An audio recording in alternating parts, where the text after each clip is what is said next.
The attacks on Hindu temples continue non-stop.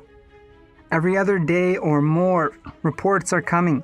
Murders, destruction of deities, arson, threats, acid attacks, rape. It's endless. Is this the kind of society Hindus want? Where are all these attacks coming from? What is the mindset of people continuously executing attacks on Hindus with some sort of fervour and militancy? How can this onslaught on Hindu holy sites be allowed to continue? The strength of the tradition that made the site holy, that built the stone temples, what was it?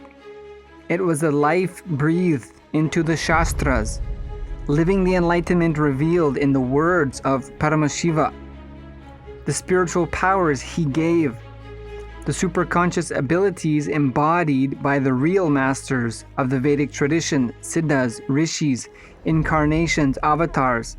The greatest part of the Hindu tradition is the sometimes unbelievable way that beings lived, what they did and how they did it, how they were able to transmit a science of living in a superhuman way to others, sometimes doing this effortlessly, playfully, the real, lived, unbelievable way beings can live when they dedicate to the truth of life and of the cosmos, the eternal sciences lived for millennia.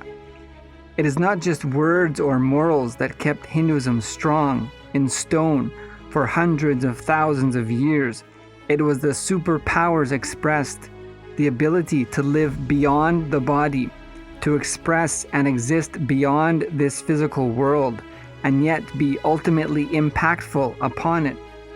The ability to walk into a battlefield anywhere, sometimes inside a nuclear war, and diffuse it entirely without judgment or bias, but simply aligned with the flow of Dharma. This is the strength, the spiritual strength, not just words and morals. So if Hindus want to preserve and protect the Enlightenment sciences, the Enlightenment civilization, it has to be by living it, not just talking about it, and not by abandoning it in favor of a violent response. Ahimsa must also be upheld, but with ferociousness. The avatars that can live beyond death, beyond threats, and beyond attacks is the spiritual strength and lasting legacy of Sanatana Hindu Dharma. Thus, this path we must live in the face of murderous attacks. We need to commit more ferociously to surrendering to the ultimate possibility of us. Everything great of the Vedic tradition was achieved by surrender to the ultimate and to the Guru, not by bypassing Dharma and resorting to violence. Look in and decide if we are ready to live Sanatana Hindu Dharma and abandon the selfish, violent reactions and dedicate to the eons of spiritual strength passed on through generations.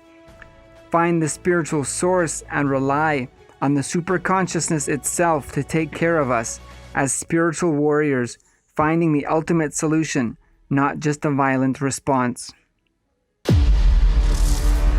We complete today's segment with a truth from the source. You always see the world the way you are, not the way the world is.